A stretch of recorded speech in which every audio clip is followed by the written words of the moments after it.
Faction వ్యవహారంలో ఎట్లుంటుందంటే దాడి ప్రతిదాడి అన్నటువంటిది. మామూలుగా చిత్తూరు జిల్లాకి ఫ్యాక్షన్ లేదు. ఒకప్పుడు సీకే బాబు వర్సెస్ ఆదికేశవనాయుడు, పాపం ఆదికేశవనాయుడు ఫ్యాక్షన్ కాదు కాబట్టి సీకే బాబుని తట్టుకోవడం కోసం నిలబడాల్సి వచ్చింది.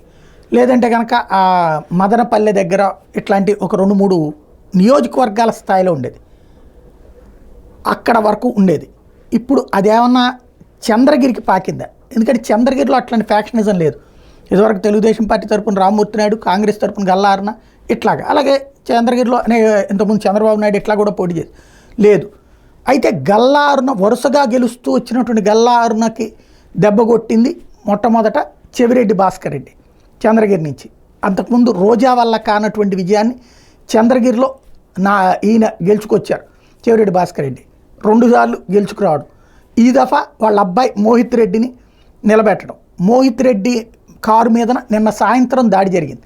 ఈ దఫా వీళ్ళని తట్టుకోవడానికంటూ పులవర్తి నాని అనేటువంటిది, అంటే ఫర్ ఎగ్జాంపుల్ వాళ్ళ భాషలో చెప్పాలంటే చెవిరెడ్డి భాస్కర్ రెడ్డి రౌడీ, వాళ్ళ అబ్బాయి ఇంకొక రౌడీ అని ప్రొజెక్ట్ చేస్తే తెలుగుదేశం తరపున రౌడీ పులవర్తి నాని అనుకోవాలి. వాళ్ళు వాడే భాషను బట్టి చెప్తున్నాను నేను.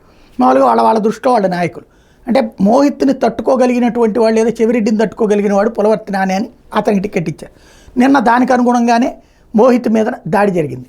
ఇవాళ రివర్స్ పద్మావతి యూనివర్సిటీ, అంటే నిన్న ఎన్నికలు అయిపోయిన తర్వాత ఇవాళ రివర్స్లో పద్మావతి యూనివర్సిటీ తిరుపతిలో దారిలో వస్తుండగా యూనివర్సిటీ దగ్గరలో అతని వెహికల్ మీద దాడి జరిగింది. కొద్దిసేపటి క్రితం పులవర్తి నాని వెహికల్ మీద ధ్వంసం చేశారు గుర్తు తెలియని వ్యక్తులు అని బ్రేకింగ్లు వేస్తున్నారు. లేదు వైసీపీనే అని తెలుగుదేశం అనుకూల మీడియా ప్రొజెక్ట్ చేస్తుంది. ఓవరాల్గా దాడి ప్రతిదాడి సంస్కృతి ఇప్పుడు చంద్రగిరి తిరుపతుల దాకా తెచ్చారా అంటే నిజమేననిపిస్తోంది.